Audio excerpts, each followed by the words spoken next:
الحمد لله رب العالمين.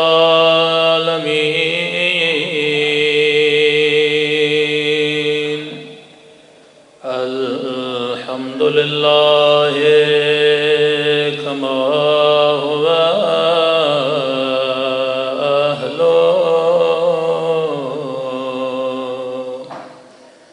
الصلاة والسلام على سيد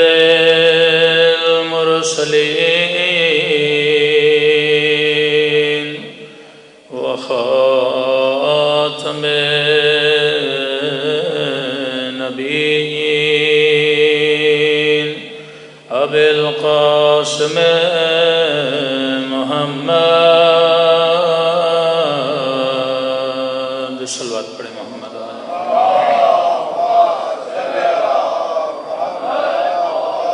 وعلى آله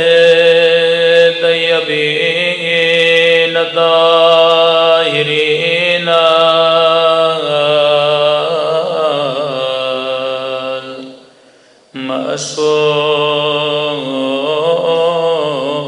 المعصومين. سنبھل کے اپنے مولا کے ظہور کی دعا. اللہم کل ولیک حجت ابن الحسن صلواتک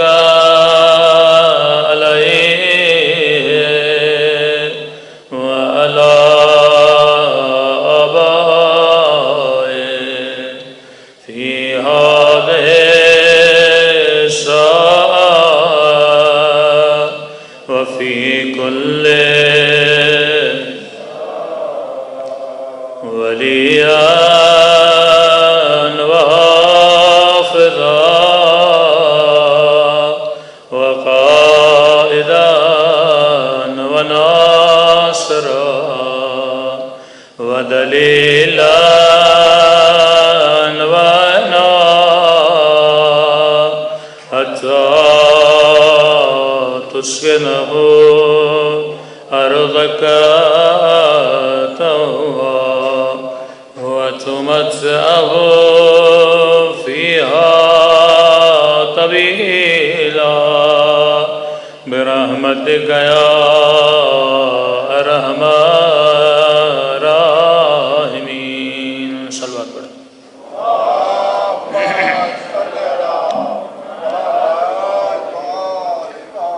بسم اللہ الرحمن الرحیم. رب اشرح لی صدری ویسر لی امری واحلل عقدۃ من لسانی یفقهوا قولی. اما بعد فقد قال سبحانہ وتعالی فی محکم کتابہ بسم اللہ الرحمن الرحیم فاسألوا اہل الذکر ان کنتم لا تعلمون. صلوات پڑھیں محمد وعلی محمد.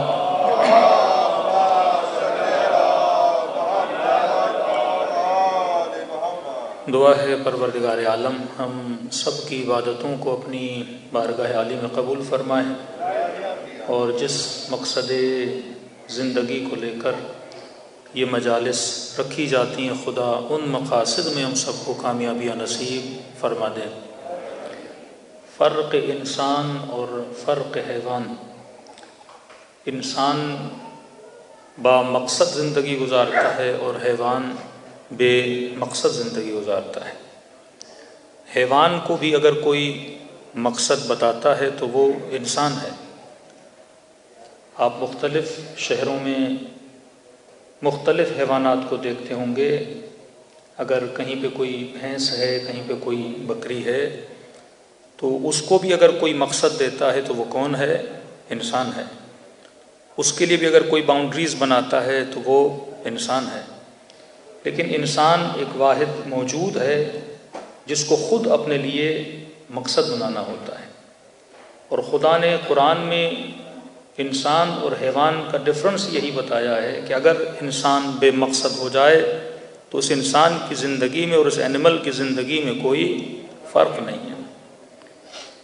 اب انسان کی زندگی کب بامقصد بنتی ہے؟ کسی نے امیر المومنین علی بن ابی طالب سے پوچھا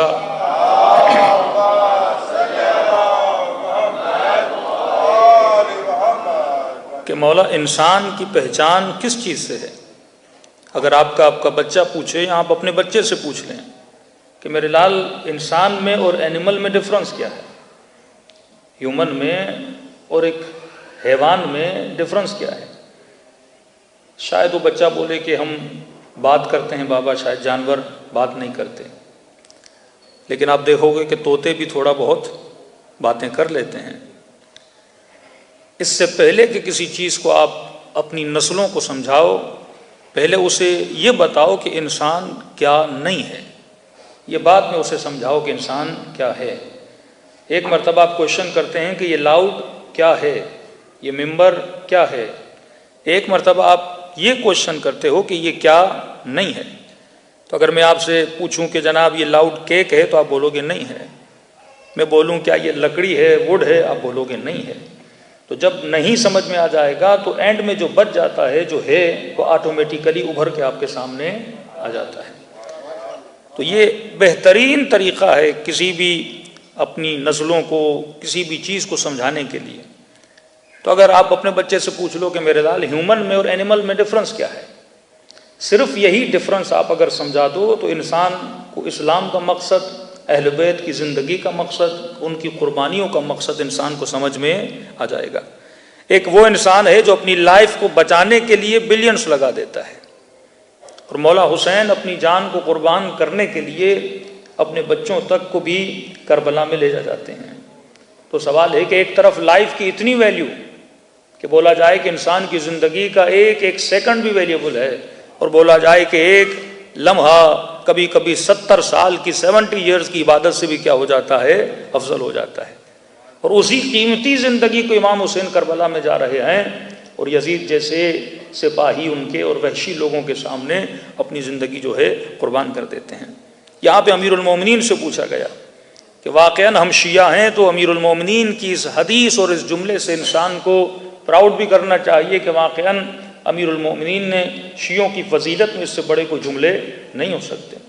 امام نے فرمایا کہ انسان کا پتہ انسان کی عقل سے چلتا ہے، انسان کا پتہ انسان کے وزڈم سے چلتا ہے، انسان کا پتہ انسان کے وجود کے اندر جو خدا نے سب سے بڑی نعمت دی ہے۔ یہ بھی کوشچن آپ اپنی نسلوں سے کر سکتے ہو کہ میرے لال وہ کون سی خصوصیت ہے، اسپیشلٹی تمہارے اندر ہے جو کسی حیوان کے اندر نہیں ہے۔ شاید وہ بولے کہ بابا اللہ نے مجھے کان دیے ہیں، تو آپ بولو کان تو حیوان کو بھی دیے ہیں۔ اللہ نے مجھے مثلاً پیٹ دیا ہے تو پیٹ تو حیوان کو بھی دیا ہے۔ کبھی بھی اس بات پہ فخر نہ کرنا کہ تم زیادہ کھاتے ہو، زیادہ کھانا تو حیوان بھی ہم سے زیادہ کھا لیتا ہے۔ کبھی بھی اس بات پہ فخر نہ کرنا کہ مثلاً میں دیکھتا بہت اچھا ہوں، میری نظر بہت تیز ہے، میری نظر بہت شارپ ہے، لیکن آپ دیکھو گے تو چھوٹا سا کتا ہے، اس کی نظر انسان سے بھی زیادہ تیز ہوتی ہے۔ کبھی یہ مت بولنا کیونکہ میں چیزوں کو اسمیل کرتا ہوں، سونگتا ہوں، لہذا اس لیے میں انسان ہوں۔ سونگنے کی طاقت خدا نے ہیومن سے زیادہ اینیمل کو دی ہے۔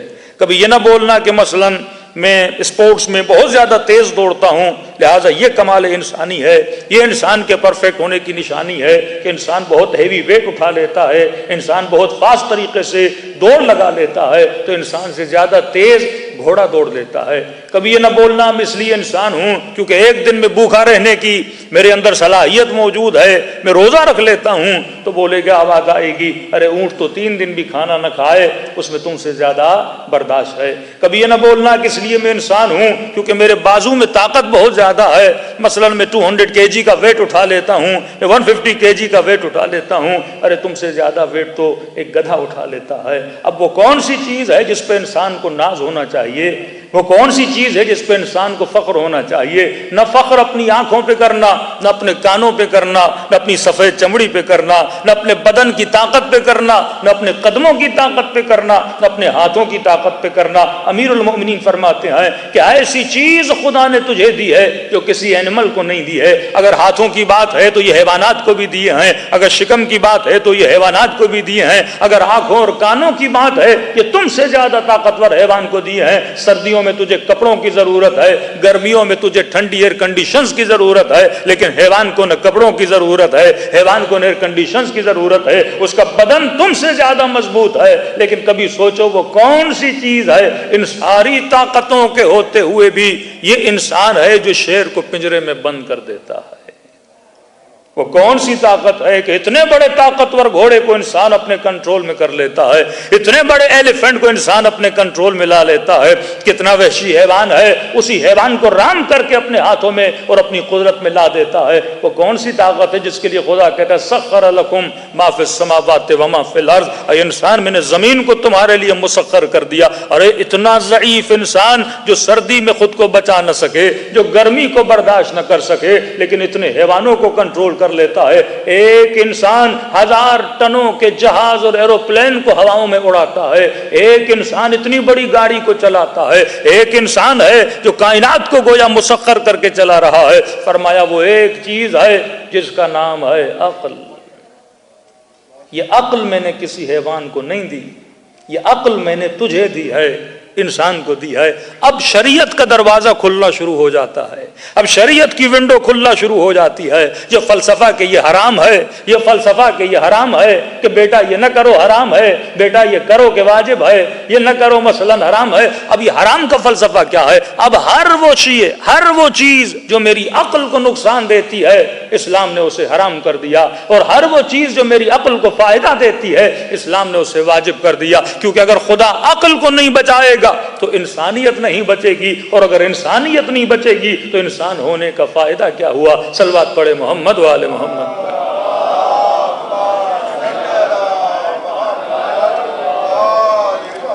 مثلا ایک چھوٹا سا کوشچن ہے، یہ اپنے بچوں سے کیا کریں تاکہ اس کے ذہن بیدار ہونا شروع ہو جائے۔ مثلا پوچھئے سب سے زیادہ وحشی جانور کون ہے؟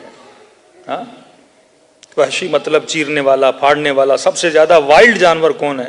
تو شاید آپ کو کہیں کہ مثلا شیر ہے یا ریچھ ہے، بیر ہے، لیکن پھر اس سے پوچھئے کہ ایک شیر ایک مہینے میں کتنے جانور مارتا ہے؟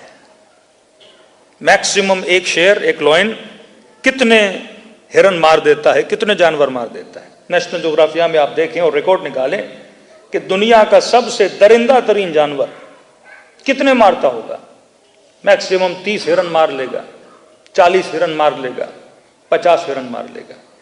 لیکن سوال ہے کہ ایک انسان ایک مہینے میں کتنے انسانوں کو مارتا ہے؟ ایک انسان 3 مہینوں میں کتنے انسانوں کو مارتا ہے؟ ہاں، ایک ایٹم بم نے 65,000 لوگوں کی جان لے لی، دوسرے ایٹم بم نے 95,000 لوگوں کی جان لے لی۔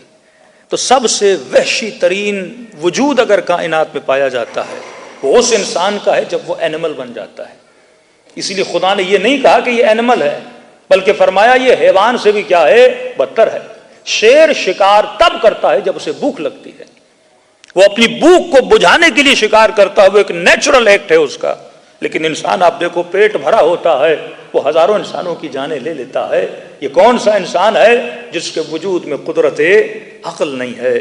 اب ہمیں یہ دیکھنا ہے، فرمایا آخرت میں جو ترازو پروردگار عالم نے رکھا ہے، ہم یہاں سے سوچ کے جا رہے ہیں کہ نمازیں لے کر جاؤں گا، روزے لے کر جاؤں گا، مجلسیں لے کر جاؤں گا، ماتم لے کر جاؤں گا، حج و عمرے لے کر جاؤں گا، اور یہ طلب رکھتا ہوں کہ پروردگارہ مجھے جنت میں بھیج دیا جائے۔ اللہ کی آواز آئے گی تمہارے سارے اعمال کو میں عقل کے ترازو میں تولوں گا، اگر وہ اعمال عاقلانہ ہوئے تو تجھے جنت میں بھیجوں گا۔ ایسے حج کا فائدہ کیا جو حج عاقلانہ حج نہ ہو؟ ارے حج تو یزید نے بھی کیے تھے، ارے حج تو بنو عباس نے بھی کیے تھے۔ ارے ایسے حج کا فائدہ کیا کہ اللہ کے نمائندے کو زندان میں ڈالا ہوا ہو اور باہر جا کر بندہ حج کرتا ہو؟ ایسے عمرے کا فائدہ کیا کہ یہاں بندہ ظلم کرے اور اس ظلم کے پیسوں سے جا کر عمرہ کرے؟ ایسے مال کا فائدہ کیا جو مال لوگوں کے حقوق کو ضبط کر کے کمایا گیا ہو اور اسی مال سے بندہ کیا کرے؟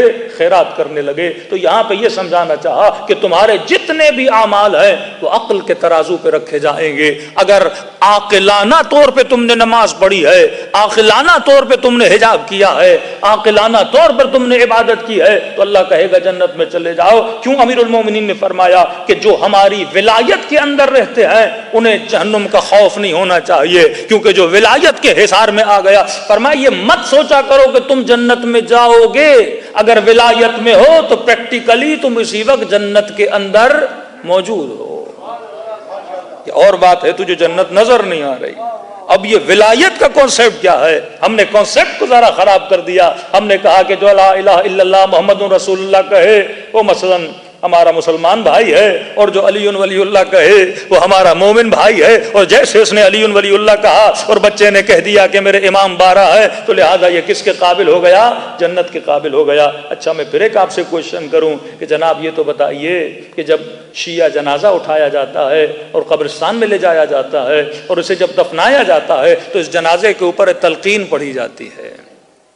تلقین اس کے کاندھوں کو پکڑ کے اور ہلا ہلا کے بولا جاتا ہے کہ اسمع وافہم، سن اور سمجھ، سن اور سمجھ، ورنہ اگر کوئی اوپر انگریز کھڑا ہو تو وہ ہنسے گا، کہے گا جو باڈی ایکسپائر ہو گئی، اب اس کے سارے سینسز ختم ہو گئے، نہ یہ سن سکتا ہے نہ یہ سمجھ سکتا ہے۔ اگر سمجھتا اور سنتا تو وہ خود کو بچاتا اور قبر سے نکل کے فوراً دوڑ جاتا۔ اب اسی مردے کو ہلا ہلا کے بتایا جا رہا ہے کہ سن اور سمجھ، کہ تجھ سے پوچھا جائے گا تمہاری کتاب کون سی ہے، تمہارا رب کون ہے، تمہارا نبی کون ہے، تمہارا امام کون ہے، اور جب پوچھا جائے کہ کتاب کون سی ہے، بولنا القرآن و کتابی محمد و نبی علی و امامی اللہ ربی، یہ جواب دے دینا۔ اب سوال یہ ہے کہ وہ بندہ جو پوری زندگی مجلسوں میں آتا رہا، جسے پتا تھا کہ قرآن کتاب ہے، محمد نبی ہے، علی امام ہے، اللہ رب ہے، اسے بتانے کی ضرورت کیوں پڑی؟ پوری زندگی 60-70 ایئرز جس بندے نے نمازیں پڑھی، جس نے حج کیے، اسے کیوں ہلا ہلا کے بتایا جا رہا ہے؟ اور دوسرا کویشچن میرا یہ ہے کہ دنیا کا کوئی بھی کسی بھی ایسے ایجوکیشن سسٹم مجھے بتا دیجئے کہ ایگزام لینے سے پہلے پیپر کو آؤٹ کر دیا جائے۔ آپ یونیورسٹی جا رہے ہو، آج آپ کا ایگزام ہے اور وہاں سے پیپر آؤٹ ہو گیا کہ آج آپ سے 5 کویشچن کیے جائیں گے، کتاب کون سی ہے، امام کون سا ہے، نبی کون سا ہے؟ کہ یہ چیٹنگ نہیں ہے کہ مردے کو قبر اور منکر و نکیر کے آنے سے پہلے پوری چیٹنگ ہو رہی ہے کہ تم سے پوچھا جائے گا امام، حالانکہ اس کو پتا ہے لیکن پھر بھی ہم اسے سکھا رہے ہیں کہ امام کون ہے، نبی کون ہے، رسول کون ہے۔ کیا یہ لاجیکل ہے؟ کیا پروردگار عالم ایسا کچھ کر سکتا ہے؟ جب ہم کوئی ایسے اسکول میں اپنے پیپر کو لیک نہیں کریں گے تو خدا اپنے کویشچنز کو باہر کیوں نکال رہا ہے؟ دراصل یہ مردے کو جو ہلا ہلا کے بتایا جاتا ہے، یہ مردے کے لیے نہیں ہے، یہ ان مردوں کے لیے ہے جو اس مردے کے اوپر کھڑے ہیں۔ رسول فرماتے ہیں زندگی یہ جسم نہیں ہے کہ جب ایک قافلہ آ رہا تھا، یا رسول اللہ اتنے لوگ آ رہے ہیں، نبی نے فرمایا یہ سارے ڈیڈ ہیں، سارے مردے ہیں۔ کہ یا رسول اللہ یہ تو لائیو ہیں، چل رہے ہیں، گھوم رہے ہیں۔ کہ لائیو یہ نہیں ہوتا جس کی باڈی لائیو ہو، لائیو وہ ہوتا ہے جس کی فکر لائیو ہو، جو بیدار ہو۔ کہ یہ کبھی چلتے ہیں پھرتے ہیں پر سو رہے ہیں، انہیں پتہ ہی نہیں ہم کس عالم میں ہیں اور کس لیے ہیں۔ فرمائے وہ زندگی جو مچھر کے پر کے برابر نہیں، اگر کاؤنٹ کیا جائے پورے یونیورس میں تو یہ 60-70 ایئرز کی زندگی ہے کیا واقعا اس کے مقابلے میں؟ کہ آیت اللہ العظمیٰ طباطبائی صاحب تفسیر المیزان جب بھی اپنا درس دیتے تھے تو اپنے شاگردوں کو کہتے تھے کہ ابدیت تمہارے انتظار میں ہے۔ شاگرد پریشان، پھر کہتے تھے میرے بچوں ابدیت تمہارے انتظار میں ہے۔ کہ ابدیت کیا ہے؟ کہ ایک ایسی لائف جو فور ایور ہے وہ تمہارے انتظار میں ہے، اور اس ہمیشہ والی زندگی کو جو نان اسٹاپ زندگی ہے، جو کبھی ختم نہ ہونے والی لائف ہے، وہ تمہارا ویٹ کر رہی ہے۔ فرمایا اس زندگی کے مقابلے میں یہ زندگی جو ہم جی رہے ہیں یہ ایک قطرے کے برابر بھی نہیں ہے۔ لیکن امپورٹنٹ کتنی ہے یہ زندگی؟ فرمایا وہ زندگی جو تھاؤزنڈز نہیں، ملینز نہیں، بلینز آف ایئر سے بھی زیادہ ہے۔ فرمایا اس نان اسٹاپ اور بلینز آف ایئرز والی لائف کو یہ چھوٹی زندگی بناتی ہے۔ جیسے آپ اپنے بچے کو لے جاؤ، یہ پوری جو کائنات میں نشانیاں ہیں اس میں اگر آپ سوچو گے اللہ نے آپ کے لیے کیا رکھی ہے، ہدایت رکھی ہے۔ ایک درخت ہے، آپ اپنے بچے کو بولو میرے لال اتنا بڑا درخت ہے، اس کے نیچے ایک پتا گرا ہوا ہے، پتے کے ساتھ ایک دانہ پڑا ہوا ہے، اسے بولو یہ اتنا بڑا درخت جو دیکھ رہے ہو یہ ایک دن کیا تھا؟ دانہ تھا، نقطہ تھا، ڈاٹ تھا، آج وہ ڈاٹ کیا بنا ہے؟ بہت بڑا درخت بنا ہے۔ یہی وجود جسمانی، انسان بھی ایک دن ڈاٹ تھا۔ اگر آپ انسان دیکھو، انسان کس چیز سے بنا؟ انسان ایک ڈاٹ سے بنا ہے، مضغہ بنا، علقہ بنا، پھر یہ وجود جسمانی انسان بنا، آج یہ اتنا بڑا جثہ بنا۔ ہم ڈاٹ تھے، پھر مر جائیں گے، پھر ڈفرنٹ ڈاٹس میں ہم کیا ہو جائیں گے؟ بٹ جائیں گے۔ لیکن یہی ڈاٹ کیا کرتا ہے؟ عمل انجام دے کے اس اتنی بڑی آخرت کو کیا کرتا ہے؟ جنم دیتا ہے۔ یہ 1 آور اینڈ ہاف آور، یہ زیارت کرنا، یہ اعمال کرنا، یہ شاید چھوٹے چھوٹے وقتوں میں بدل جاتے ہیں، لیکن امام حسین فرماتے ہیں یہ تو آفٹر دی ڈیتھ تمہیں پتا چلے گا کہ ایک زیارت حسین کا جو ڈاٹ تھا وہ کتنی بڑی عبادت میں بدل چکا ہے۔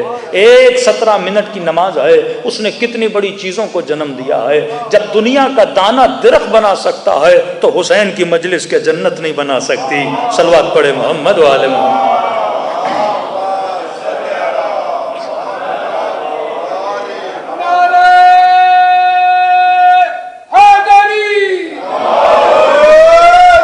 پہلا اسٹیپ جو آپ نے سمجھنا ہے، ہمارا مسئلہ یہ ہے کہ ہم رٹے کے بڑے عادی ہیں۔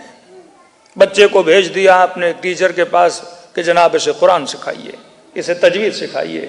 اب بچے نے قرآن بھی سیکھ لیا، تجوید بھی سیکھ لی، اب گھر آیا اور آپ کو مثلا سورہ ہم سنانے لگا، قل هو اللہ احد سنانے لگا، سورہ یاسین سنانے لگا، ناد علی سنانے لگا۔ باپ خوش ہو گیا کہ میرے بچے نے قل هو اللہ احد یاد کر لیا۔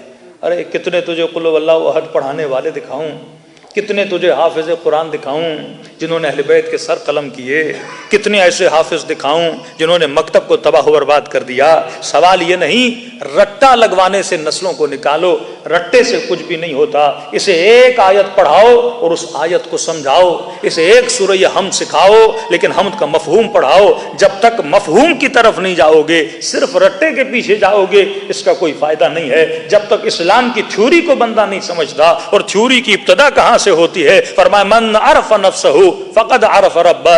اللہ کو سمجھانے سے پہلے اسے یہ سمجھاؤ کہ انسان کیا ہے، اسے یہ سمجھاؤ کہ انسان کی باڈی کیا ہے، اسے یہ سمجھاؤ کہ انسان کا سول کیا ہے، اسے یہ سمجھاؤ کہ ڈفرنس بٹوین انسان اینڈ اینیمل کیا ہے۔ اگر ان ڈفرنسز کو سمجھ جائے گا تو بڑی آسانی سے خدا کو بھی سمجھ جائے گا، پھر آیتیں بھی سمجھ آئیں گی، پھر احکام بھی سمجھ آئیں گے، پھر نماز کا فلسفہ بھی سمجھ آئے گا، پھر روزے کا فلسفہ بھی سمجھ آ جائے گا۔ تو امیر المومنین نے بڑا آسان کر دیا، فرمایا فرق انسان اور فرق حیوان یہ ہے کہ انسان صاحب عقل ہے اور حیوان صاحب عقل نہیں ہے۔ اب یہ عقل کیا ہے؟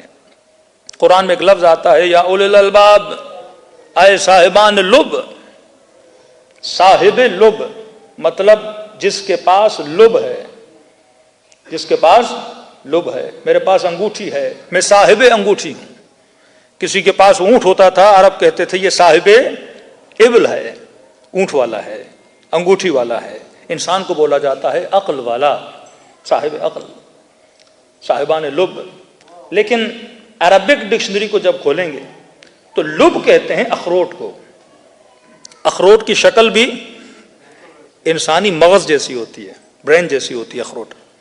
اخروٹ کے اندر دو چیزیں ہیں، ایک ہے اخروٹ کا چھلکا، ایک ہے اخروٹ کا مغز۔ صاحب لب اسے بولتے ہیں جس کے پاس چھلکا بھی ہے، جس کے پاس مغز بھی ہے۔ اور فرمائے جو صاحب لب نہیں، مطلب چھلکا ہے پر مغز نہیں ہے۔ اور فرمائے ہمارے شیعہ وہ ہوتے ہیں جن کے پاس چھلکا بھی ہوتا ہے، ساتھ میں مغز بھی ہوتا ہے۔ اور اللہ اسی مغز کی وجہ سے، اسی برین کی وجہ سے، اسی عقل کی وجہ سے اس کو کیا بھیجے گا؟ جنت میں بھیجے گا۔ لیکن عقل کو ذرا سمجھنے کے لیے، کیونکہ اکثر اوقات ہماری مائیں بہنیں بھی اسپیشلی ان کنٹریز میں سوال کرتی ہیں کہ کئی احادیث میں عورت کو ناقص العقل بولا گیا ہے، تو وہ کہتی ہیں کہ گویا اہل بیت نے ہماری علیاذ باللہ توہین کر دی ہے، یا یہ جملے صحیح نہیں ہیں، یا یہ جملے کسی نے ڈالے ہیں، ایسا ہو نہیں سکتا، اللہ ان چیزوں میں ڈفرنس کر نہیں سکتا۔ اب کئی ایسے مرد بھی ہیں جن میں عقل نہیں ہے۔ ضروری نہیں ہے کہ کسی ایک فرد کو بولا جائے. پہلے جب آپ کو عقل سمجھ آئے گی پھر اس کے ہونے اور نہ ہونے کی بات آپ کو سمجھ آ جائے گی. عقل کوئی ایسا کمال نہیں ہے کہ انسان بولے اگر میرے پاس ہے تو میں با کمال ہوں. عقل ایک ٹول ہے جس کو انسان نے استعمال کرنا ہے. مثلا آپ ایک گاڑی دیتے ہو بچے کو, ایک گاڑی دیتے ہو جوان کو. گاڑی جو بچے کو دیتے ہو, مثلا کوئی ٹین ایجر بچہ ہے, اس کے لیے کوئی گاڑی بنائی جائے تاکہ وہ سیکھے. اس کی گاڑی کی سپیڈ مثلا آپ رکھو گے 40 تک, کہ اس سے زیادہ یہ بچہ گاڑی چلا نہ سکے. لیکن جو بڑا بندہ گاڑی چلائے گا اس کی سپیڈ میں بھی 120 140, اب یو کے میں تو 70 سے اوپر بھی چلانا بڑی بات ہے, تو آپ اس کی سپیڈ کی لمٹ اتنی رکھو گے. اب یہ نہیں کہ اگر بچے کو میں نے 40 سپیڈ والی گاڑی دی ہے تو میں گویا بچے کی انسلٹ کر رہا ہوں, ایسا نہیں ہے. کیونکہ اس کی شاید طاقت اتنی ہے کہ وہ گاڑی اتنی چلا پائے. آپ کے جسم کی طاقت زیادہ ہے, کسی کے جسم کی طاقت کم ہے. بچہ ہے وہ شاید 1 kg اٹھا پائے, جوان ہو جائے گا تو 10 kg اٹھا لے گا, اور مضبوط ہوگا, کوئی باڈی بلڈر ہوگا وہ 70 kg اٹھائے گا. اس میں کوئی انسلٹ نہیں ہے کہ اگر کوئی 1 kg اٹھا رہا ہے دوسرا 10 kg اٹھا رہا ہے. ہر بندہ اپنی باڈی کے پاور کے اکارڈنگ ویٹ کو کیا کر رہا ہے, اٹھا رہا ہے. اور اللہ نے اختیار دیا ہے, اختیار عام دیا ہے کہ اگر تم چاہو تو اپنی عقل کی پاور کو بڑھا سکتے ہو. وہ مرد بھی بڑھا سکتا ہے, وہ عورت بھی بڑھا سکتا ہے. لیکن جب ہم پیدا ہوتے ہیں تو بائی نیچر خدا اس عقل کو ایک مخصوص حد تک تقسیم کرتا ہے, اس کی بھی ایک معنی ہے. لیکن پہلے عقل کو سمجھیے کہ عقل کیا ہے, پھر امیر المؤمنین کی بات سمجھ میں آئے گی کہ ہمارے شیعہ اسی لیے شیعہ ہیں کیونکہ با عقل ہوتے ہیں. فرمایا شیعہ کبھی بے عقل نہیں ہوتا. اس کا ریزن بھی امیر المومنین نے بتایا اور آپ کو سن کے آپ کو وجود محسوس ہو جائے گا. لیکن پہلے عقل کو سمجھیے کہ عقل کیا ہے. جب بھی آپ سعودی عرب جاتے ہیں یا کسی بھی عرب کنٹری میں جاتے ہیں تو دیکھتے ہیں کہ عربوں نے اپنے سر پہ ایک چفیہ بولتے ہیں, ایک کپڑا ڈالا ہوتا ہے اور اس کے اوپر ایک بلیک, ہمارے لوگ مذاق اڑاتے ہیں, ٹائر ٹائپ کوئی رنگ ٹائپ کوئی چیز ڈالی ہوتی ہے جس کو عرب بولتے ہیں اقال. کیا بولتے ہیں؟ اقال بولتے ہیں. آج بھی عرب یہ ڈالتے ہیں. یہ عرب کا کلچر تھا, یہ عرب کی رسم تھی. یہ کب سے ڈلا؟ فرمایا اس زمانے سے, کیونکہ آج آپ کی سواری گاڑی ہے, آپ سب کے جیب میں آپ کی گاڑی کی کیز موجود ہیں, چابیاں موجود ہیں. ہے اس ہال میں کوئی ایسا بندہ جس کے جیب میں کی نہ ہو, یا آپ کسی اور کی گاڑی پہ آئے ہو تو چابی نہیں ہوگی, لیکن اگر آپ اپنی گاڑی پر آئے ہو تو آپ کے پاس چابی ہوگی. تو عربوں کی اس زمانے میں جو گاڑی کی چابی تھی وہ یہ سر پہ رکھا ہوا اقال تھا. عرب کہیں بھی جاتے تھے ساتھ میں اونٹ ہوتا تھا. اب نماز پڑھنے کا وقت ہوا, قضاء حاجت کا وقت ہوا, کسی جگہ سے کسی چیز کو شاپنگ کرنے کا وقت ہوا, اب اونٹ اگر کھڑا رہتا تو اونٹ بھاگ جاتا. لہذا عرب اپنے سر سے یہ رسی اتارتے اور اونٹ کے گھٹنے پہ اس رسی کو باندھ دیتے, اور اس کی وجہ سے اس کا نام پڑا اقال. کیونکہ عربی میں کسی بھی چیز کو گرہ لگانا, باندھنے کو کیا بولا جاتا ہے؟ اقال بولا جاتا ہے. اور عقل اقال سے نکلا ہے. اقال کا مطلب یہ ہے کہ جو بندہ چیزوں کو باندھنا جانے وہ بندہ عقل مند ہے. جو بندہ چیزوں کو باندھنا جانے, اب ایک وجود میں شہوت زیادہ ہے, اگر یہ شہوت کو باندھنا جانتا ہے تو یہ عقل مند ہے. انسان کو غصہ آتا ہے, اگر یہ غصے کو باندھنا جانتا ہے, اگر اپنے اینگر کو باندھنا جانتا ہے تو یہ انسان عقل مند ہے. انسان کے وجود میں جیلسی ہے, انسان کے وجود میں لالچ ہے, کہیں پہ غیبت اور گوسپ کرنا چاہتا ہے, لیکن اگر یہ اس کو باندھ لیتا ہے, اپنے جذبات کو باندھنا جانتا ہے, اپنی شہوت کو باندھنا جانتا ہے, اپنی لالچ کو باندھنا چاہتا ہے تو یہ عقل مند ہے. اب ایک انسان ہے, وجود بائی نیچر انسان کو غصہ آتا ہے. اگر کوئی آپ کی انسلٹ کرے تو آپ کو غصہ آئے گا, اگر آپ کی سیلف اسٹیم ہرٹ ہو تو آپ کو غصہ آئے گا. ایک مرتبہ ماں نے تھپڑ مار دیا یا باپ نے غصے میں کچھ بول دیا, اب یہ جوان بیٹا ہے, 15 کا ہے, 16 کا ہے, تو اس کو غصہ آتا ہے اور غصے کی بنیاد پہ یہ ری ایکشن دکھانا چاہتا ہے. اب جیسے ری ایکشن پہ آتا ہے اس کے ذہن میں ایک بات آتی ہے کہ ولا تقولوا لهما اف, یہ دیکھو کہ تو کس پر غصہ کر رہا ہے. اب یہاں پہ اگر اپنے غصے کو باندھ لیتا ہے تو انسان ہے, اگر غصے کو آزاد کرتا ہے تو یہ حیوان سے بدتر ہے. انسان کے وجود میں شہوت ہے. اب شہوت میں نے کہاں پوری کرنی ہے؟ شہوت ہے وجود میں, روڈ پہ چل رہا ہے, کسی پہ نگاہ پڑی. اب دیکھیے حیوانوں میں ایک عقل نہیں ہوتی. کہیں پہ کوئی ڈاگ, کوئی کتا جا کے دیکھو گے, کوئی پاکستان میں تو گدھے بہت زیادہ ہیں اور گدھے نما بھی بہت زیادہ ہیں, اور وہاں پہ آپ دیکھو گے تو گدھے پہ فرق نہیں پڑتا. جب اس نے اپنے وجود کی شہوت کو پورا کرنا ہوتا ہے, جہاں دل آیا پورا کر دیتا ہے. کتے کو اگر کھانے کی دل کرے جو بھی مل جائے گا وہ کھانا شروع ہو جائے گا، کیونکہ اس کے وجود میں عقل نہیں ہے۔ لیکن فرمایا تو انسان ہے، جب نگاہوں کو روڈ پہ چلائے تو تیرے وجود میں عقل ہونی چاہیے کہ آنکھ کس چہرے پہ جانی چاہیے اور کس چہرے پہ نہیں جانی چاہیے، زبان پہ کنٹرول ہونا چاہیے کہ میں نے زبان سے کیا بولنا ہے کیا نہیں بولنا، کانوں پہ کنٹرول ہونا چاہیے کہ کان سے کیا سننا ہے کیا نہیں سننا۔ تو فرمایا جس کے وجود میں جتنی عقل زیادہ ہے اس انسان کے وجود میں اتنا ایمان زیادہ ہے۔ تو اگر عقل ہے تو علی بن ابی طالب کا چاہنے والا ہے۔ اب عقل کو سب سے زیادہ جو چیز افیکٹ کرتی ہے وہ انسان کے جذبات کرتے ہیں، انسان کے ایموشنز کرتے ہیں۔ تو جو انسان جتنا ایموشن کے اندر ہوتا ہے اس کی عقل اتنی لوز ہو جاتی ہے، اس کی عقل اتنی ڈھیلی ہو جاتی ہے، اس کی بندھی ہوئی چیزیں اتنی ڈھیلی ہو جاتی ہیں۔ تو لہذا فرمایا کہ ایموشنز میں جو فیصلے لیتے ہیں وہ اکثر فیصلے غلط ہوتے ہیں، لیکن جو فیصلے لاجیکل ہوتے ہیں وہ فیصلے پائیدار ہوتے ہیں۔ صلوات پڑھے محمد و آل محمد۔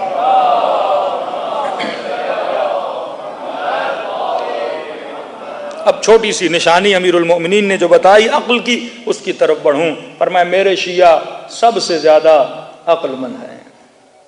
امیر المومنین کوئی ایسی سائن، کوئی ایسا نشانی تو بتائیے کہ اگر ہم سے کوئی چار برادر غیر شیعہ ملیں تو ہم بولیں کہ بھائی شیعہ عقل مند ہوتے ہیں اس نشانی کی بنیاد پہ، کیونکہ عقل کے کوئی سینگ نہیں ہوتے، عقل کی کوئی نشانی نہیں ہے کہ ماتھے پہ لکھا ہو کہ یہ بندہ عقل مند ہے، کہ جناب نے داڑھی رکھی عقل مند ہے، جناب کے سر پہ امامہ ہے عقل مند ہے، یا جناب کی آنکھیں بڑی ہیں عقل مند ہے، یا جناب بڑا باکسر ہے اور ہاتھ مضبوط ہیں تو عقل مند ہے۔ کہ عقل کی نشانی ان چیزوں پہ نہیں ہے۔ عقل کی نشانی کس چیز پر ہے؟ امام نے فرمایا عقل مند کا پتہ عقل مند کی سلیکشن سے چلتا ہے۔ عقل مند کا پتہ عقل مند کی سلیکشن سے چلتا ہے۔ کہا اس کی سلیکشن بتاتی ہے کہ بندہ کتنا عقل مند ہے۔ اور پھر مسکرا کر کہا کہ علی بن ابی طالب شیعہ عقل مند کیوں ہیں؟ کہ کیونکہ شیعوں نے نبی کے بعد علی کو چنا، ان کی سلیکشن بتا رہی ہے کہ یہ بندہ کتنا عقل مند ہے۔ میں نارملی پاکستان میں یہ جملہ بولتا ہوں، میں کہتا ہوں کہ امیر المومنین فرماتے ہیں نحن ابناء الدلیل، یاد رکھنا کہ تم ریزن والے ہو، تم دلیل والے ہو۔ جس کے پاس دلیل ہوتی ہے وہ گھبراتا نہیں ہے، جو بے دلیلہ ہوتا ہے وہ گھبراتا ہے۔ مثلا کسی کو بولا آپ باڈی کو برن کیوں کرتے ہو، آپ بت کی عبادت کیوں کرتے ہو، اگر اس کے پاس ریزن نہیں ہے تو آپ سے بحث نہیں کرے گا، کہے گا چھوڑ دو، میرا عقیدہ میرا، آپ کا عقیدہ آپ کا۔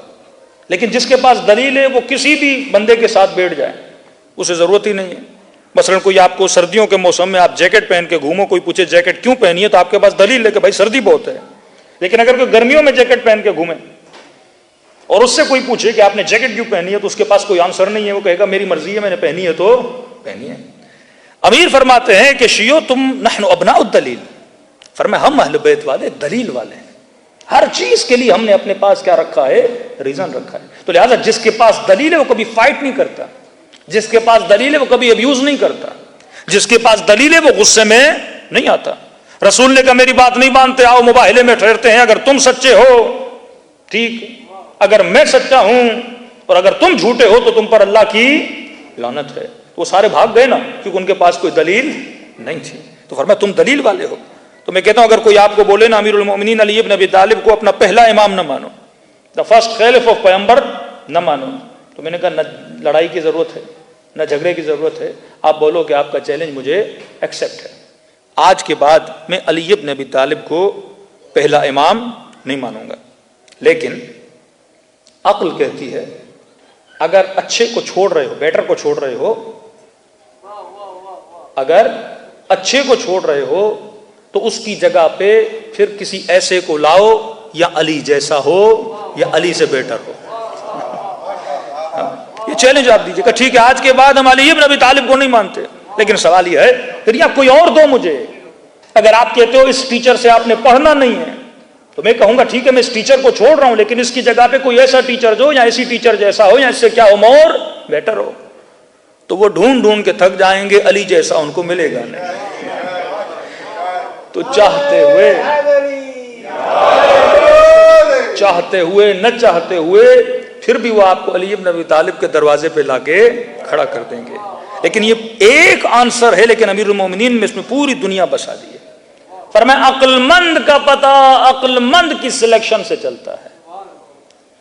اگر اس نے علی کو سلیکٹ کیا ہے تو اس کا مطلب یہ عقل مند ہے، کیونکہ علم میں سب سے زیادہ، شجاعت میں سب سے زیادہ، حسب میں بہتر، نسب میں بہتر، سچائی میں بہتر، یعنی کیریکٹر امیر المؤمنین کا اس زمانے میں سب سے اعلیٰ ترین کیریکٹر ہے. اب اس نے جو چنا وہ کس کی بنیاد پہ چنا؟ عقل کی بنیاد پہ چنا. تو عقل مند کا پتہ عقل مند کی سلیکشن سے چلتا ہے.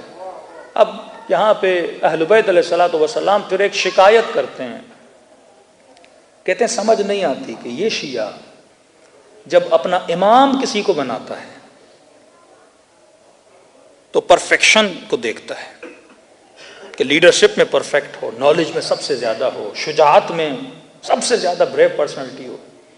لیکن فرمایا تم اپنی زندگی کے دوسرے کاموں میں جب سلیکٹ کرنے پر آتے ہو تو اپنی عقل سے کام کیوں نہیں لیتے؟ گھر لینا ہے، کہاں لینا ہے؟ کس گھر کو میں نے سلیکٹ کرنا ہے؟ دوستی کرنی ہے تو فرینڈشپ میں نے کس سے کرنی ہے؟ کس کو میں نے سلیکٹ کرنا ہے؟ شادی کرنی ہے تو کس عورت سے شادی کرنی ہے؟ خاتون نے شادی کرنی ہے تو کس مرد سے شادی کرنی ہے؟ تمہاری سلیکشن کی بنیاد کیا تمہارا عقل ہے، یا پھر ہماری سلیکشن کی بنیاد مال بن جاتا ہے، یا پھر ہماری سلیکشن کی بنیاد حسن بن جاتا ہے، یا پھر ہماری سلیکشن کی بنیاد لالچ بن جاتی ہے؟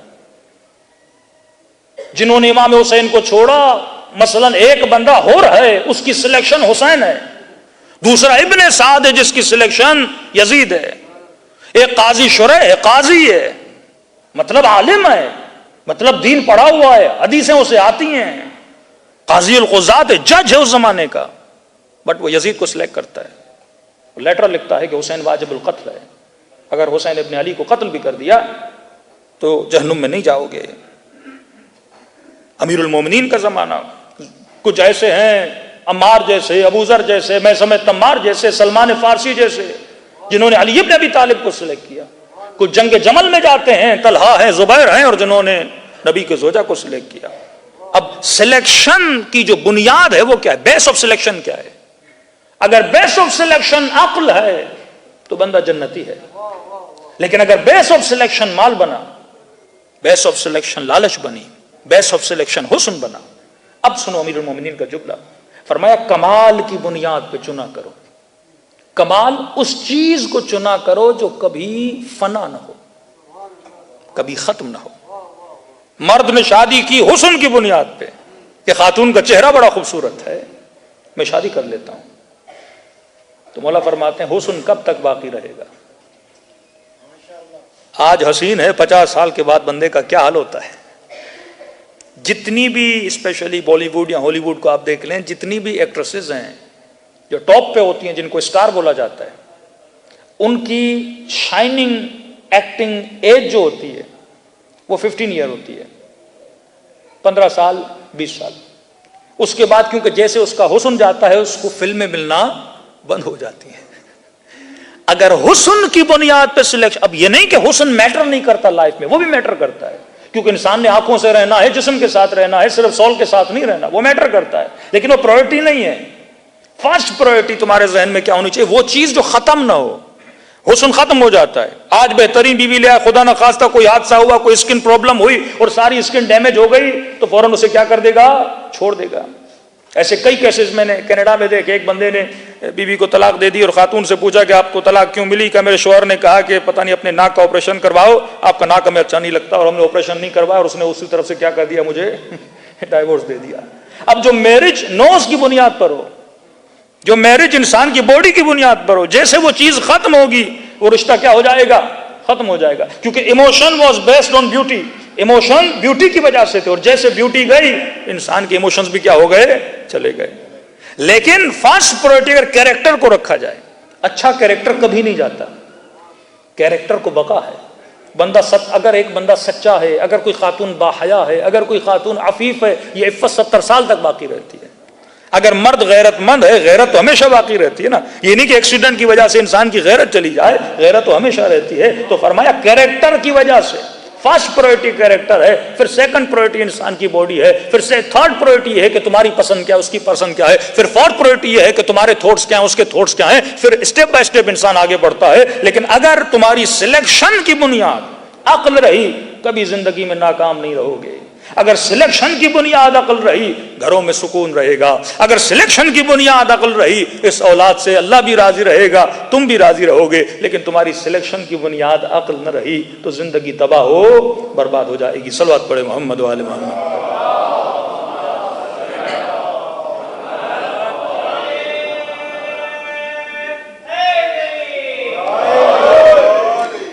ایک جوان ہم سے ملا اور تقریباً کہنے لگا مولانا 28 ٹائم میں کربلا جا چکا ہوں.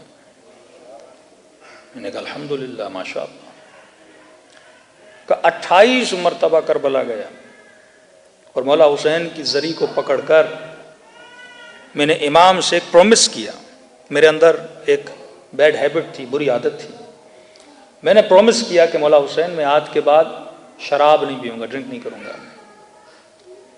میں نے کہا پھر؟ کہ اب 3-4 سال ہو گئے میں کربلا نہیں جاتا. میں کیوں؟ کہ اب شرم آتی ہے کہ 28 مرتبہ زری پہ ہاتھ رکھ کے پرومس کیا شراب نہیں پیوں گا، بٹ اسٹل میں شراب پیتا ہوں اور میں کربلا نہیں جا رہا شرم کی وجہ سے. کہ اب کیا جا کے بولوں امام حسین کو، مولا حسین میں نے ابھی تک شراب چھوڑی نہیں. تو سوچا کریں کہ وہ امام حسین جن کے یہاں لوگ جاتے ہیں، آپ سنتے ہیں کہ معذور گیا شفا مل گئی، بے اولاد گیا اولاد مل گئی. کبھی قرآن کی اوپن آیت ہے الصلاۃ تنہی عن الفحشاء والمنکر، نماز فحشاء سے بچاتی ہے منکر سے بچاتی ہے. بندہ رات کو نماز پڑھتا ہے صبح فحشاء کرتا ہے، رات کو نماز پڑھی صبح جا کے ہزاروں لوگوں کو گالیاں دیتا ہے. تو کیا ہوا پھر خدا کی اس پرومس کا کہ نماز انسان کو فحشاء سے بچاتی ہے، نماز انسان کو منکر سے بچاتی ہے. مجھے کیوں نہیں بچا رہی ہے نماز؟ کہ وہ امام حسین جس کی دربار میں ہور جائے تو جنتی بن کے واپس آئے، اور ایک بندہ 28 ٹائم امام حسین کی قبر پہ جائے اور کہے کہ مولا حسین میں شراب نہیں پیوں گا، پھر بھی پیتا رہے. اسلام رولز کا نام ہے، رولز کو فالو کرو گے تو نجات ملے گی. رولز کو توڑو گے، یہ بالکل ایسے ہے کہ رول بنا دیا جہاں پر ریڈ سگنل ہو آپ نے گاڑی روکنی ہے. اب آپ بولو میں بسم اللہ الرحمن الرحیم پڑھ کے الحمد پڑھ کے سگنل توڑوں گا اور اللہ مجھے کیا کرے گا؟ بچائے گا. امیر المومنین کیا کریں گے؟ بچائیں گے. رول ہے. اگر پتا ہے کہ اونچائی سے جمپ مارنے سے نیچے مر جاؤں گا، اب یا اللہ مدد تو کیا یا علی مدد تو کیا، اگر جمپ مارو گے تو مرو گے. Rules role. اسلام کے رولز کو اسٹڈی کرو. امیر المومنین نے فرمایا سلیکشن اچھی تو بندے کی زندگی اچھی. پھر میں نے ان سے ایک ہی کوشچن کیا. میں نے کہا امام حسین سے وعدہ کر کے جب واپس آتے ہو اپنے وطن تو میں نے کہا تمہارے دوست کیا ڈرنک کرتے ہیں؟ اس نے کہا سارے کے سارے شرابی ہیں. میں نے کہا ان کے ساتھ بیٹھتے ہو؟ کہاں بیٹھتا ہوں. میں نے کہا جب تم رول کوئی فالو نہیں کر رہے. فرمایا انسان برا بنتا ہے برے دوستوں کی وجہ سے، انسان اچھا بنتا ہے اچھے دوستوں کی وجہ سے. اگر تمہاری گیدرنگ بری ہے تو تم برے ہو جاؤ گے. کتنا بھی قرآن پڑھو، کتنی بھی حدیثیں پڑھو، کتنی بھی زیارتیں پڑھو، بروں کے ساتھ ہم نشینی کرو گے برے بنو گے، اچھوں کے ساتھ بیٹھو گے اچھے بنو گے. اللہ ولی الذین آمنوا یخرجہم من الظلمات الی النور. اللہ ان کا ولی ہے جن کو اندھیروں سے ڈارکنس سے نکال کے کہاں لاتا ہے؟ لائٹ سے. لائٹ کیا ہے؟ لائٹ عقل ہے. ظلمت کیا ہے؟ جہالت ہے، نالج کا نہ ہونا ہے. تو میں نے کہا یہ تو علی نے پہلے ہی بتایا تھا، اہل بیت نے پہلے ہی بتایا تھا کہ اگر برے دوستوں کے ساتھ گھومو گے کبھی بھی بری عادتیں تمہارے وجود سے نہیں نکلیں گی. ایک خاتون کتنی بھی غیبت اور گوسپ نہ کرنا چاہے لیکن اگر صبح شام اس کی دوستیں غیبت کرتی ہیں وہ آٹومیٹیکلی غیبت کرے گی. ایک روایت تھی کہ زیادہ عورتوں کے ساتھ نہ بیٹھا کرو. پھر کسی خاتون نے کہا مولانا یہ کیا ہے؟ میں نے کہا مسئلہ غیبت کا ہے. ایسی محفل میں، اب وہ عورتوں کی محفل ہو یا مردوں کی محفل ہو، آج کل تو مرد عورتوں سے 2 قدم آگے ہیں، ایسی محفل میں نہ بیٹھا کرو جہاں پہ غیبت ہوتی ہو. غیبت ہوگی، برائی ہوگی، آپ کے ذہن میں کچرا جائے گا، نفرتیں جائیں گی، اور آپ اپنے سکون کو کیا کر دو گے؟ تباہ کر دو گے۔ حر چند لمحوں کے لیے حسین سے ملا، چند لمحوں کی ملاقات نے حر کو حر بنا دیا۔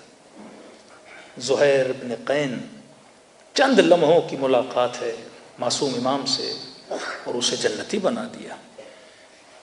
اسی طرح ابن ملجم، چند لمحوں کی اس کی ملاقات تھی کتامہ سے، آیا تھا امیر المومنین کو قتل کرنے، لیکن اپنے ارادے میں اتنا مصمم نہیں تھا، لیکن اس خاتون نے اس کے ارادے کو کیا کر دیا؟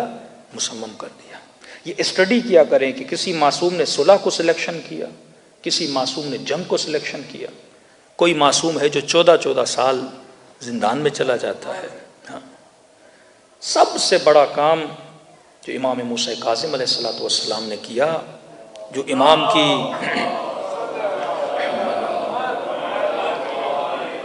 پوری زندگی کا نچوڑ آپ نکال سکتے ہیں، امام نے آرگنائزیشن آف لا بنائی۔ کسی امام نے اتنے لائرز نہیں بنائے جتنے آپ کے امام موسیٰ کاظم نے بنائے۔ انشاءاللہ کل پرسوں مجلس میں اس ڈیٹیل میں جائیں گے ٹاپک کو لے کر، آج وقت میں قلت ہے، مقدمہ صرف میں نے بیان کیا ہے۔ انہی لائرز نے کہ اتنے لائرز امام نے بنائے، آرگنائزیشن، پوری آرگنائزیشن بنائی۔ ہر شہر میں امام کا ایک لائر ہوتا تھا جس کو وکیل بولتے ہیں، جو کلیکشن آف خمس کرتا تھا اور امام کے لیے وہ سہم امام اور سہم سادات کو لا کے جمع کرتا تھا۔ سب سے زیادہ جس امام کو خمس ملتا تھا وہ امام موسیٰ کاظم تھے۔ امام رضا کو بولا جاتا ہے غریب الغربا، ایون 1 ایئر تو کیا 1 ڈے کے لیے مولا زندان نہیں گئے، اور ایک امام 14 ایئر زندان میں رہے، ان کا لقب غریب الغربا نہیں ہے، امام رضا کا لقب غریب الغربا ہے۔ کبھی سوچا کیوں؟ ان حکمتوں کو سمجھا کر۔ آج بھی بادشاہ جاتے ہیں، کہتے ہیں مولا رضا آپ تو بڑے امیر ہو، اتنا بڑا حرم، اتنے بڑے صحن، آپ کو کیوں غریب الغربا؟ یہاں غربت مادی نہیں ہے، واحد امام ہیں جن کو 40 سال تک اپنوں نے امام نہیں مانا۔ کس بنیاد کی وجہ سے؟ سب سے زیادہ پیسہ وکیلوں کے پاس تھا، اور وہی وکیل تھے جنہوں نے پیسہ امام کو دینے سے کیا کر دیا؟ انکار کر دیا۔ اب کیونکہ امام کو پیسہ نہ دیں، انہوں نے بولا کہ یہ امام نہیں ہے، اور آگے امام پہ بڑے بہتان لگائے۔ لیکن وہ لوگ بچے جنہوں نے اپنی عقل سے کام لیا۔ فرمایا 2 طرح کے رزق ہوتے ہیں، ایک رزق مادی ہے، مٹیریل رزق، سیلری کتنی ہے، گھر کتنا بڑا ہے، گاڑیاں کتنی ہیں۔ ایک رزق اولاد ہے کہ بندے کے پاس اولاد کتنی ہے، کسی کے پاس 1 بچہ، کسی کے پاس 4 بچے، 5 بچے، لیکن یہ چیزیں میٹر نہیں کرتی۔ سب سے بڑا رزق جو خدا انسان کو دیتا ہے وہ رزق علم محمد اور آل محمد ہے، رزق روحانی جو خدا دیتا ہے۔ یہ مجلس اسی رزق کا ایک حصہ ہے۔ آپ مجلس سنتے ہو جیب میں کچھ لے کر نہیں جاتے، لیکن یہ مجلسیں انسان کے وجود کو بدل دیتی ہیں، آپ کے تھاٹس کو بدل دیتی ہیں۔ یہ مجلسیں آپ کی زندگی کو ایک پاتھ دیتی ہیں، ایک راستہ دیتی ہیں کہ میں زندگی میں آگے جا کے اپنے انتخاب کو کیا کروں؟ صحیح کروں۔ مولا کا ایک عاشق تھا، ایک زائر تھا۔ اب جو بندہ عاشق ہوتا ہے اس کا دل ہوتا ہے میں اپنے امام سے ملوں۔ کہتے ہیں 40 کے دن تھے، لوگ جا رہے تھے کربلا، بسوں میں، گاڑیوں میں۔ کہتا میں نے دیکھا کہاں جا رہے ہو؟ سب نے کہا کربلا جا رہے ہیں۔ تو کہہ رہے آنکھوں سے آنسو بہ آئے، میرا دل بڑا تھا میں کربلا جاؤں، لیکن کہہ رہا میں غریب تھا، اگر پیسے ہو بھی جاتے تھے میں جسمانی طور پہ انفٹ تھا، کون لے جاتا مجھے؟ کہتے ہیں مجلسوں میں سنا تھا کہ اہل بیت سخی بھی ہیں، اہل بیت کریم بھی ہیں۔ سخی وہ جو مانگنے پہ عطا کرے، کریم وہ جو نہ مانگنے پر بھی کیا کرے؟ عطا کرے۔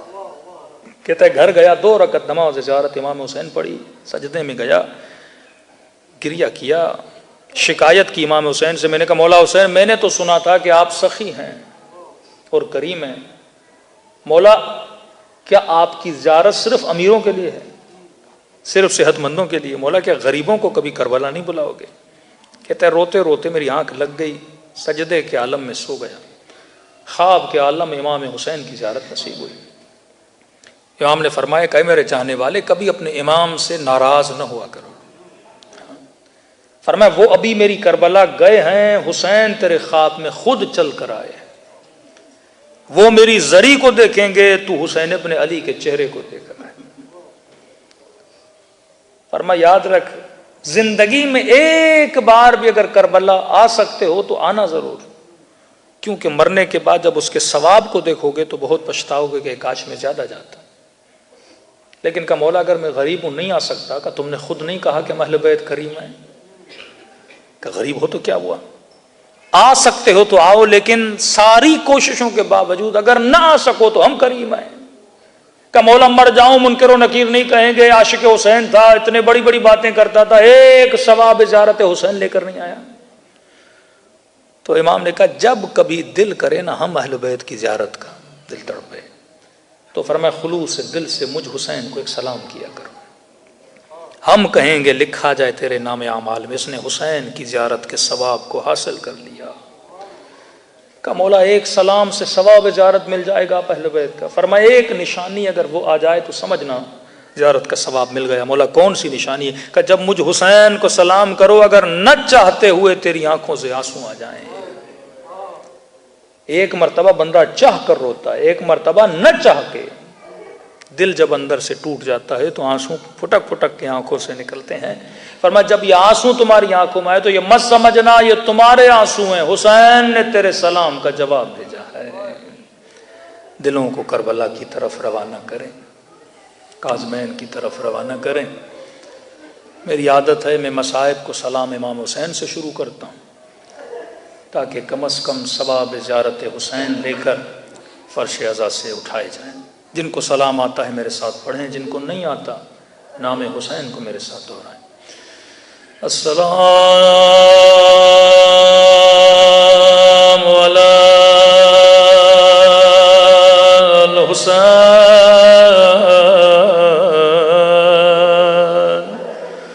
وعلی علی ابن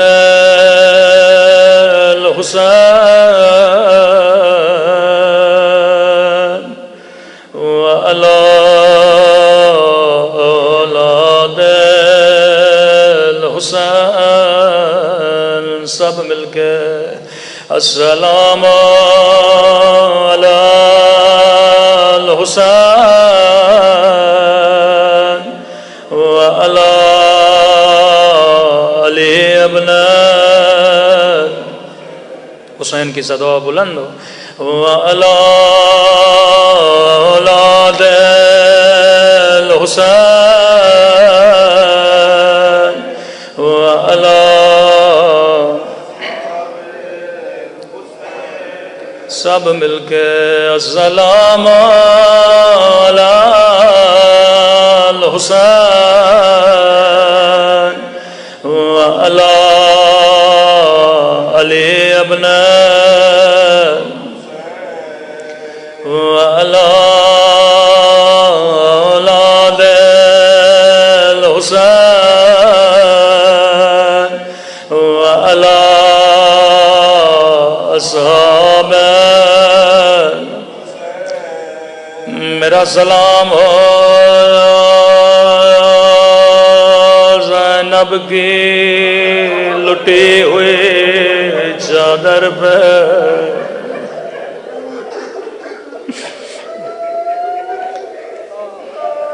فرمایا ایسے رویا کرو جیسے بوڑھی ماں جب بیٹے کے لاش پہ روتی ہے۔ فرمایا مومن تو روتا ہے تجھے کوئی تماچا مارنے والا نہیں، تو روتا ہے تجھے کوئی دادیانا مارنے والا نہیں، لیکن جب زینب حسین پر روتی تھی یزید دادیانا مارتا تھا۔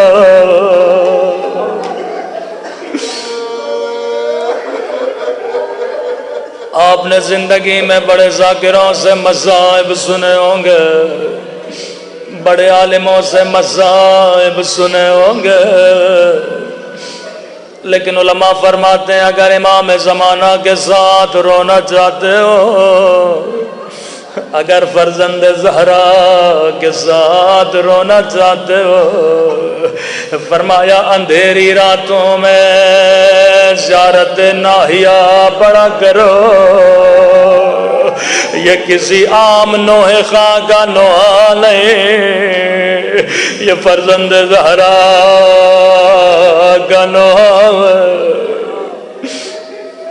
اب جو میں پڑھوں گا وہ میرے جملے نہیں، امام زمانہ کے جملے میں۔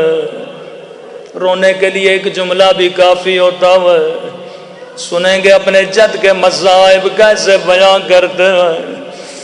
فرمایا میرا سلام ان ننھے سے رخساروں پہ،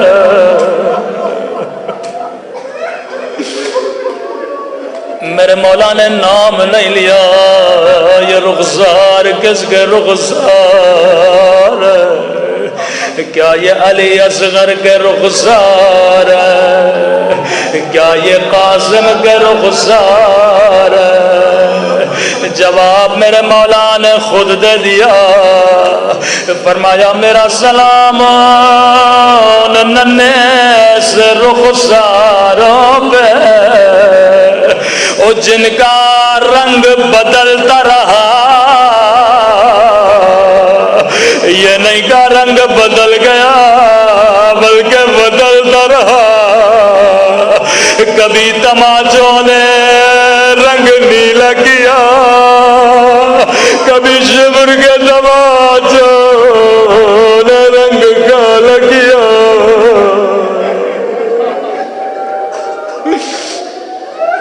ہر امام بڑا مظلوم ہے۔ میرے ساتویں امام کو زہر دی گئی، ظالم نے صرف زہر نہیں دی، روایت کے جملے جب اس یہودی نے زہر دی، مولا کا بدن تڑپنے لگا،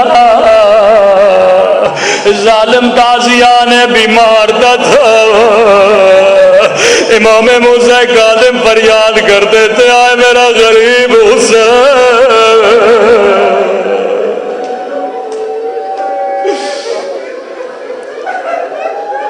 جس کے 25 بیٹے ہوں اس کا جنازہ مزدوروں نے اٹھایا، لیکن ایک جملہ امام موسیٰ کاظم کو کہوں گا، مولا آپ زندان میں تھے، زندان بڑا سخت ہے، لیکن مولا بڑے خوش نصیب ہو، زندان میں بہن ساتھ نہیں تھے۔ مولا جب زہر دیا جا رہا تھا، کوئی 4 سالہ بیٹی تو نہیں تھے،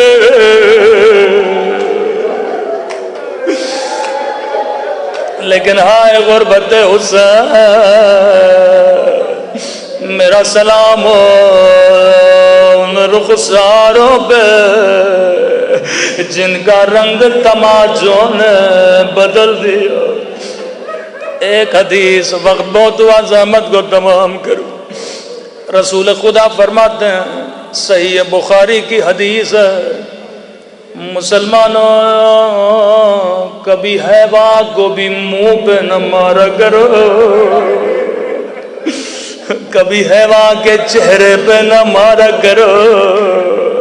روایت کے جملے ہیں، ایک بغداد کا زندہ، ایک شام کا زندہ،